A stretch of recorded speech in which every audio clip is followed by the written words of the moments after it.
Joining us now is Patrick O'Brien, who is the president and CEO of Faith Catholic, and thank you so much for being with us. It's good to be with you, Kevin. Maybe if you could start by taking us back. Lansing, Michigan, what was it, 2000, something like that? That's right. When did this all begin, and then take us forward? Yeah. Well, Faith Catholic is a company that now publishes for 30 dioceses. There are 177 Catholic Rite dioceses in the country, and most of them used to publish newspapers, and many of them still do. And back in 2000, in the Diocese of Lansing, we didn't have a publication. And so it really presented us with an opportunity to say, if a diocese needed to communicate, what would be the best way to do that? And when you look at Mass attendance, and in the 1980s, half of registered households went to weekend Mass, and now it's less than a quarter, we decided that there needed to be a change in strategy.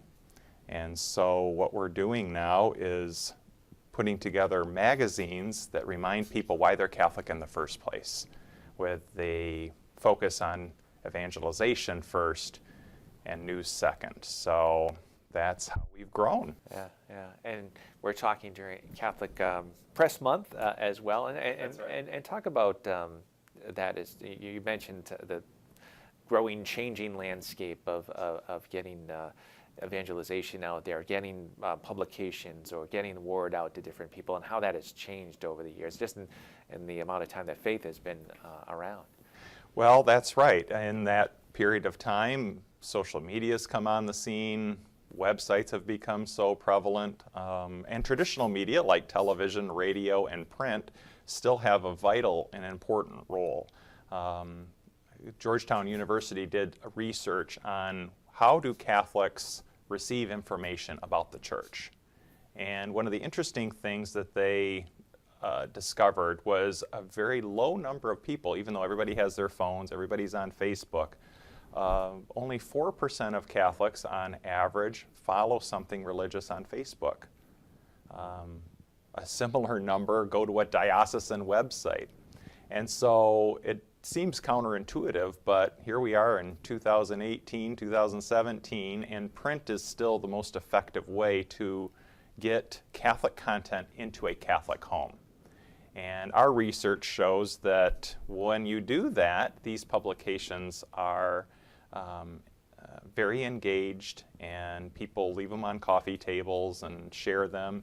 And they may not go knocking door to door to evangelize, but if you leave the magazine on a coffee table or in a doctor's office, that's a way of evangelizing. Sure. And talk about some of the content of the magazine too. You work with dioceses across the country, and they provide some information from their own diocese, but then you have available other evangelizing tools that they can add into the That's right.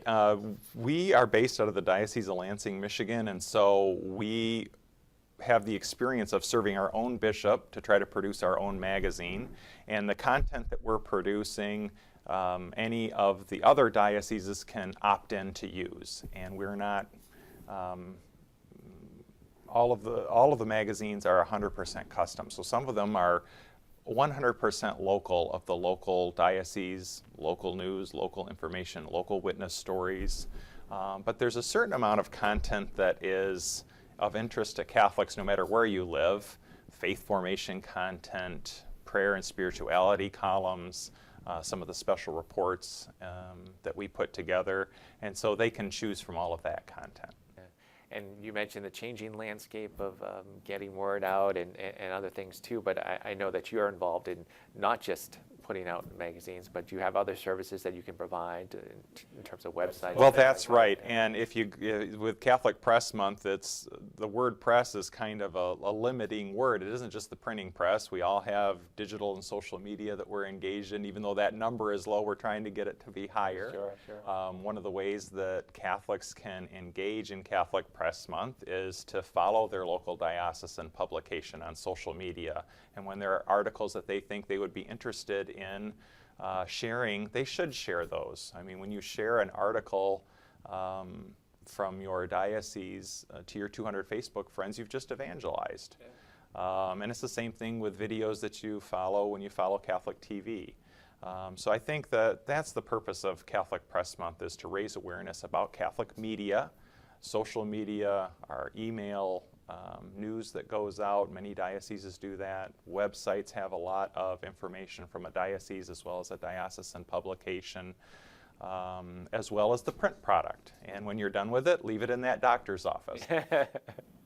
And the future. I'm going to ask you to put your cap on here. What's the future hold for not only faith, but Catholic press? What do you see?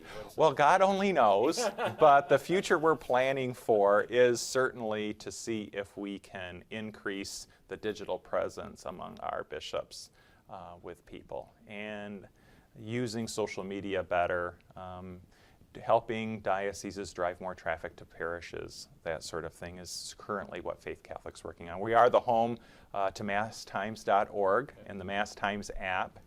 And so we're trying to use some of our partnerships to leverage all of the digital assets behind really content creation that inspires and informs. And it really doesn't matter if it's printed on paper or digital, that mission isn't going to go away. Excellent. Thank you so much, Patrick, for talking with us. Thanks, Kevin. God bless you. Faith Catholic. All right.